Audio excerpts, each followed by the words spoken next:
Hello everyone and welcome back to Timberborn. This is the short video. You can watch the long video, and it is a long video. We ended up being blessed with 100 days of nice water, which was great after I made that huge mistake on the previous episode by losing about 70% of the water out of the dam. It was an absolute nightmare, but they survived. They nearly all died of old age as part of one of the rules, but this is a permadeath series, so the only water we're allowed to use is the water that's supplied in the middle of this map, and 130 days bad water, bad tide, and up to 100 days of nice weather. We're starting to expand. We're running out of metal. We're running out of metal pretty quickly, so we need to get to the mine that provides us with unlimited metal. That is my target. That is where I'm heading the new colony to. And this video is mainly focused on the development of that. What we're doing right now is rerouting that bad water. We're going to drain that bad water out of the map to the left. That allows all of the water that's in our new development to be fresh. We're going to supply that from the reservoir. And part of the delivery of that is creating a tube system that goes under the ground that links it up to our first colony that started. This will just speed up the delivery of all materials as we develop this area further. I have no idea when this area is going to become active. But you know what? Probably pretty soon. We are running out of scrap metal very quickly on this colony. As part of this development, I want to do it properly, so we're going to blow out a lot of the land. This will allow us to plant trees. We need pine trees for resin, and we need oak trees for wood. That will make the treated wood, which allows the mine to run at full capacity. And there's quite a lot to think about when you're building one of these new areas. The housing, which is what I'm doing at the moment, and how the housing connects to the food storage, how it connects to the water storage. The quicker they can get up in the morning, get food, get water, and get to work, the more productive the beavers will be. And you do have to think about these developments. I'm going to start making much more detailed little villages now, because I've managed to build very large reservoirs with a lot of water in them. But, saying that, I don't want to be too complacent with that. That water will not last forever in those reservoirs. And now I've got the rule that I can only use that water and I can't use any other water. It could run out pretty quickly. We've banned aquifers. We're not allowed to use those on the PERMADEATH series. They're too easy. I did an experiment on the long video of this to see if the aquifer would work above itself and go higher, and it does. What that basically means is you can build a huge reservoir all the way up to the top and get as much water as you want with power. It's just too easy. Having one water source is a good go at this PERMADEATH series.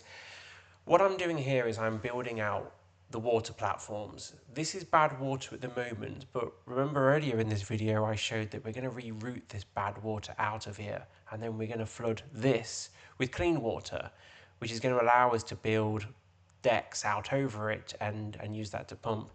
What you're seeing here is a design that I do quite a lot over water. You can't use anything over the water, it's kind of wasted space. What you can do is build these really large structures with pumps on and water storage, and it just basically it's just good use of space. And we build that up, we put the water pumps on top of this, and it turns into a really nice clean use for these platforms. This area is going to be a mining town, so we do need to focus on the wood and the pine. But I also want them to be able to have food. The next area we're going to build, see if I can call it civilization, the next district we're going to build is based on farmland. Right now I'm putting in the factories for the treated timber, and this is going to be powered. I know I've got a geothermal power station there. They only produce 400. I may as well use it, but they're pretty pointless. This power will be connected to the main grid, and already because of all the pumps that I'm building to get water out of there, it's reaching nearly 9,000 to supply all of this. It's going to become obvious very soon that I'm going to have to build one of these giant power towers that I build using the badwater.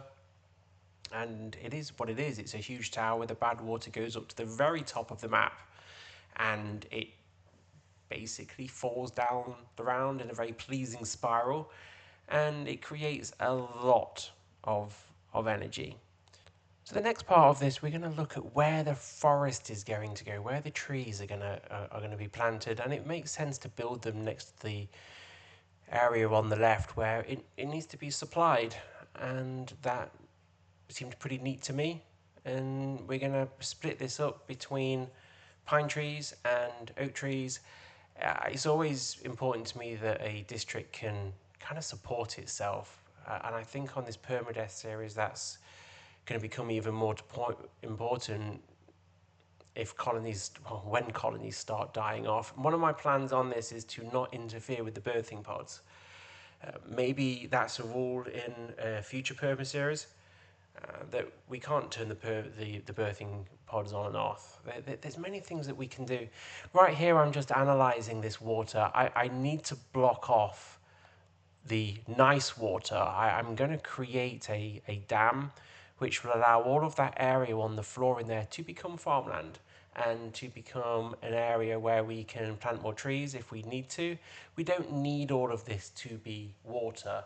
The area that I'm focused on at the back there is going to become a very large reservoir which will feed this district and be fed initially from that pond in the centre. We're only allowed to have one water source on this, and I'm going to keep saying that and reminding you, because that's made it really, really difficult. It's as these colonies get bigger and we start approaching 400, 500, 600 beavers, that's going to become a problem.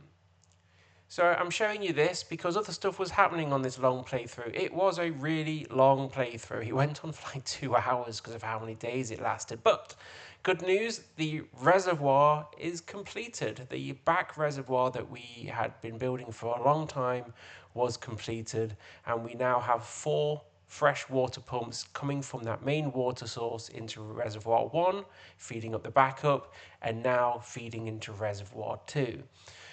That's not enough for me. I decide, do you know what? I want to have 6 water pumps taking water out of that original water source and pumping it into reservoir 1 and 2. I'm quite excited to see how efficient this is. In a later game, when we only had 2 pumps on, it was taking 25 days to fill reservoir 1, and that's even before reservoir 2 started to fill. In the future, I'm going to use dynamite to blow out reservoir 2, go to the bottom so they can all start filling at the same time. That's the plan. But for now, I thought I need to get as much water out of that starting water source as physically possible. If the game mistreats me, which it has done before, this is set to 5 to 100 nice weather days and 5 to 130 bad weather days. And I have had a situation where I got 5 days of nice water and I was hit with 100 days. And that was after another 60 days of bad water. And it killed us off. That was the sort of the end for me on that playthrough. So here we are, 6 water pumps. They're completed. That is a lot of water coming in. You can see it's draining out, it's flooding left and right. And you can also see on the left that I did the irrigation system for that plantation area on the left there. But we've got 6 water pumps, all the reservoirs are filled, and we have just been told that we have another bad tide.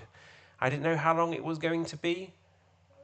We've got 0.2 days to find out, but I think, if I remember rightly, it's only about 40 days. It's not very long, but we will not be turning off the birthing pods this time, and I do have the advanced birthing pods as well. You can see them on the top right of the map. That's going to create a huge amount of beavers, and we need to start doing that because we're going to start building new districts. I'm excited to see where that goes, but until then, take care, look after yourselves, and see you in the next one.